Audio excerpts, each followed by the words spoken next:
Because you was into all these different philosophies. You were worshiping these different idols. Go ahead. Being aliens or strangers from the Commonwealth of Israel. From the Commonwealth of Israel. Why? Because you went off.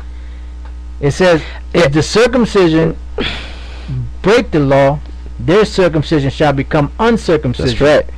I just want to make a point. When David and Israel were fighting against the Philistines, I don't remember them fighting them to convert them back onto the laws of Israel. Right, that's right. Because they were never part of Israel. That's right. And even when even like during the time of Hyrcanus, when Hyrcanus converted them Edomites to Israel, the reason why he did that was because them damn devils, they were so much of a scumbag that he had to bring them to so-called to our customs. And it wasn't just for the purpose of him bringing them to our custom, but it was for the purpose of the Most High setting it up so that Herod could be sitting on the throne, right, and the rest of those damn devils, them damn crackers, could be sitting on the throne of Israel. That's right. But prior to that, that didn't happen.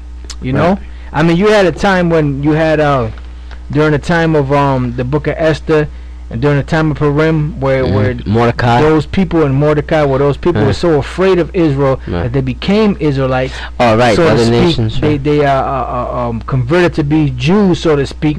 But that doesn't mean shit. Just because you convert to be something, that don't mean nothing.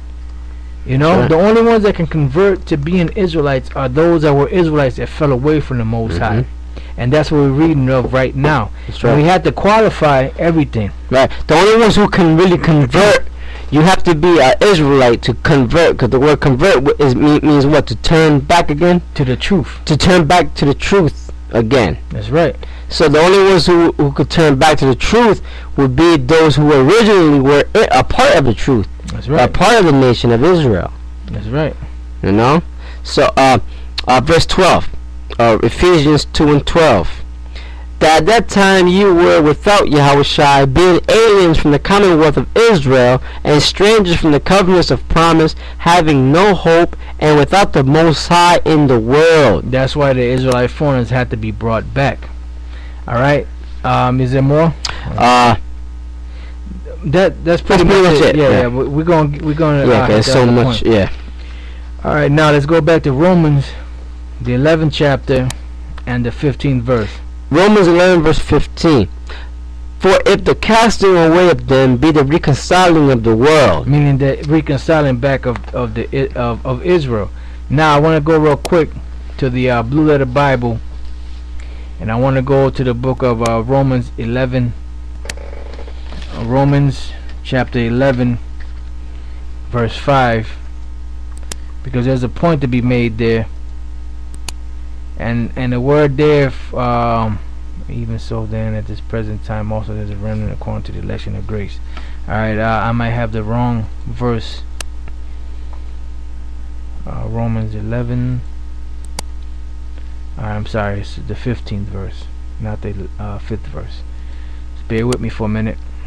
Reconciling of the world. Here you go. The word for reconciling, as you can see there, is the word katalaga, alright, which means exchange or the business of money changes, exchanging equivalent values, adjustment, or different reconciliation. Because the reconciliation that had to take place was a reconciliation of the nation of Israel. Okay, so it wasn't a matter of the other nations being reconciled, because the other nations were never a part of this. That's right. So why did they have to be reconciled? Because they were not a part. They were a part of being Israel, but the Most High turned his back on them. All right, let me back up off that. Let's go back to the book of Romans. Let me go to the to this again. Reconcile definition: to reestablish a close relationship between. That's why Yahweh had to come and to be that propitiation, or to be that ultimate sacrifice. Excuse me, to bring the nation of Israel back to the Most High. All right. Now, you got something, brother?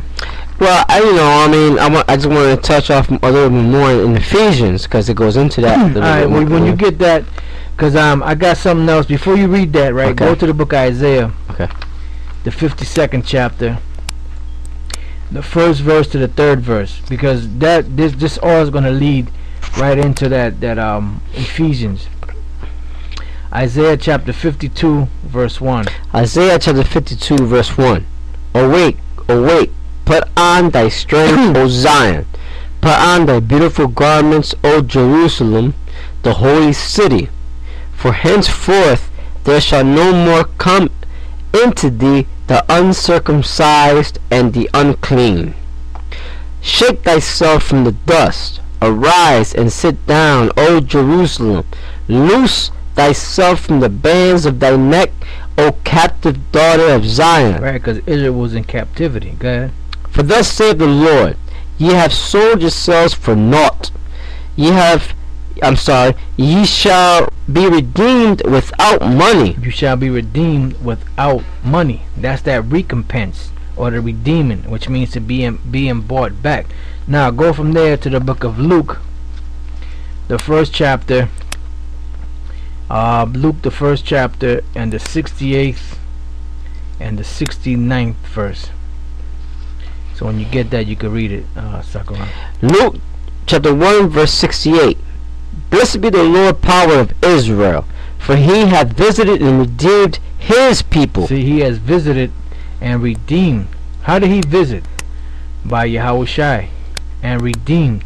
The word redeem, re is back, and deem means to buy back his people. Why? Because at one time he forsook his people. He pushed them away. But now he's buying them back. Go ahead. And raised up an horn of salvation for us in the house of his servant David. Right. That's the reason why we were reading the book of Ephesians, which we can go back to. Ephesians. Before we go there, I just wanted to jump to the same book, chapter 2. Chapter? No, chapter 2. Okay, chapter 2. And verse 25. Okay. It says, and behold, there was a man in Jerusalem whose name was Simeon. And the same man was just like Cornelius was just. That's right. And devout, just like